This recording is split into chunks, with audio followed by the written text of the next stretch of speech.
বিরাট degree কলেজের ভারপ্রাপ্ত principal উপস্থিত আছেন। এখানে আমাদের বিরাট উপজেলা ভাইস মহিলা চেয়ারম্যান সবি চৌধুরী, উপজেলা যুবলীগের সম্মানিত সভাপতি সহ অত্র এলাকার শিক্ষক শিক্ষিকা এবং আমার প্রাণপ্রিয় ছাত্রছাত্রী ভাই বোনেরা সহমর্মীরা সবার কাছে আমার ছেলেকে সালাম এবং আদাব।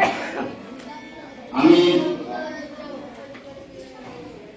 বিনয় ছাত্র কল্যাণ পরিষদের আমার এই দুষ্ট ভাইদেরকে আমি অভিনন্দন জানাতে চাই, ধন্যবাদ জানাতে চাই। ওনাদের উদ্যোগিতা আজকে একটি আয়োজন হয়েছে প্রতিযোগিতা তার জন্য। ওরা আসলে প্রশংসার অধিকারী। ওদের অর্থ দিয়ে শ্রম দিয়ে ওরা আজকে যে আপনাদেরকে একত্রিত করে আপনার জন্য যে একটি প্রতিযোগিতা দিয়েছে, সেটি হবে আমাদের ভবিষ্যতের পথ এগিয়ে নিয়ে যাওয়ার একটি লক্ষ্য। আমি আশা করি ওনারা আগামী দিনে এইরকম প্রতিযোগিতার ব্যবস্থা আয়োজন করবেন এবং সেই আয়োজনে আমাদেরকে অংশগ্রহণ করার সুযোগ দেন। আমরা ওখানে ওনাদের সাথে অংশগ্রহণ করব। যাই হোক, আমি আপনাদেরকে এই কথাটুকু বলতে চাই, আমরা বাঙালি, আমরা গর্ব করি আমরা বাঙালি। এই বিশ্বের এমন কোন দেশ নাই যে দেশে বাঙালি নেই, সবটি দেশে বাঙালি আছে।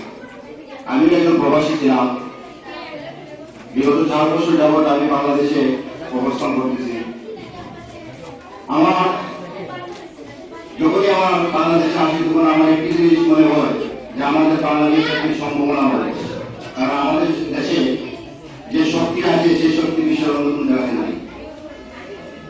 আমাদের দেশে জনসম্পদ এবং প্রাকৃতিক সম্পদ দুটিও আমাদের বাস্তবায়ন। আমরা যদি এই দুটো সম্পদকে কাজে লাগাতে পারি, আমাদের এই দেশ আর দরিদ্র দেশ হিসাবে বিশ্বে থাকবে না। আমরা একটি উন্নত এবং সমৃদ্ধশালী দেশ হিসাবে গণ্য হব। তার জন্য আমাদের যে প্রয়োজন সেটি হচ্ছে আমাদের এই নতুন প্রজন্ম, ভবিষ্যৎ প্রজন্ম এদেরকে গড়ে তোলা এবং এই প্রজন্মকে গড়ে তোলার দায়িত্ব কিন্তু আপনারা যারা আজকে বিভিন্ন স্কুল থেকে শিক্ষক শিক্ষিকা এই ছোট ছোট বাচ্চাদেরকে নিয়ে এসেছেন তাদের। আমরা সবাই জানি যে হীরা পাথর একটি মূল্যবান পাথর, কিন্তু এই হীরা পাথর তখনই মূল্যবান হয় যখন ওই হীরা পাথরটাকে তার রূপ দেওয়া হয়, তাকে কাটতে হয় এবং সুখভাবে যদি তাকে না কাটা হয় সে কিন্তু মূল্যবান হয় না। না কাটতে পারলে সে একটি কাছের নেই। তাই আমি আপনাদের কাছে অনুরোধ করব, আমাদের এই ছাত্রছাত্রীরা আজকে যারা প্রতিযোগিতা করছেন, যারা আজকে জয়ী হবেন, যারা জয়ী হবেন না, উভয়কে বলতেছি জয় পরাজয় মানুষের জীবনে থাকবে। যারা জয়ী হয়েছেন তাদেরকে বলতে চাই আপনারা আরো এগিয়ে যাবেন, যারা জয়ী হন নাই তারা আগামী দিনে জয়ী হবেন, এই লক্ষ্যে আপনাদেরকে কাজ করতে হবে। কিন্তু আমার বিশেষভাবে অনুরোধ আপনাদের কাছে, শিক্ষক শিক্ষিকার কাছে, এই প্রতিযোগিতাটুকু আপনাদের কাছে নিয়ে যান, কারণ আপনারা হচ্ছেন এদেরকে ঘোরা। এরা প্রতিযোগিতা বাস্তবায়ন করবে যখন আপনারা ওদেরকে প্রতিযোগিতা উপযোগী করে দেবেন। এটাই আমি আশা করি আপনারা আমাদের এই ভবিষ্যৎ প্রজন্মকে এই দেশ গড়ার কারিগর বানিয়ে দিবেন এবং এই দেশ গড়তে এইদেরকে আপনারা উপযোগী করে বিশ্বের বিভিন্ন দেশে আপনারা এই বাংলাদেশ থেকে আমাদেরকে এই কারিগরকে হারাই দিবেন। কারণ আমি দেখেছি ইংল্যান্ডে বা অন্যান্য দেশে আমি যখনই যাই কোনো প্রতিষ্ঠানে, সেটা হসপিটালে হোক আর কলেজে হোক, সেখানে আমি গিয়ে দেখি ইন্ডিয়া থেকে, মালয়েশিয়া থেকে, চায়না থেকে লোক আছে, কিন্তু আমাদের বাংলাদেশি কোনো লোক পাইনি, আমাদের বাংলাদেশি কোনো কর্মজীবী ওখানে পাইনি। আমি আশা করবো ভবিষ্যতে আমরা এই দেশ থেকে ডাক্তার, ইঞ্জিনিয়ার সহ টেকনিশিয়ান আমরা পাঠাতে পারবো। সেটা আপনাদের দ্বারাই সম্ভব। আপনারা যদি ফাউন্ডেশনটা আপনারা যদি বিজ্ঞান শক্ত করে দেন, তাহলে আমি আশা করি মাধ্যমিক স্কুলে গেলে ওরা ওনাদের কাজ করবেন, উচ্চ মাধ্যমিকে গেলে ওনারা ওনার কাজ করবেন, ইউনিভার্সিটিতে গেলে ওনারা ওনার কাজ করবেন।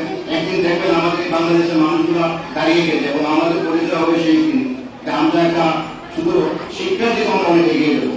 এটাই আমার এখানে গুরুজন আছেন, শিক্ষক আছেন, তাদের কাছ থেকে আমরা অনেক শিকার আছে। তাই আমি আশা করি ওনারাও আমাদেরকে উপদেশ বাণী দিবেন এবং আগামী দিনে আমাদের বাংলাদেশ কিভাবে সমৃদ্ধশালী এবং উন্নয়ন এবং একটি শিক্ষিত সমাজে পরিণত হয় সেই লোকে আমাদেরকে কিছু উপদেশ দিবেন। আপনারা আমার জন্য দোয়া করবেন। আমি নতুন মানুষ, আমার ছোটবেলা থেকে আমি প্রবাসী ছিলাম, এটাই বাংলাদেশের সামাজিক ব্যবস্থার সাথে আমি খুব একটা পরিচিত না।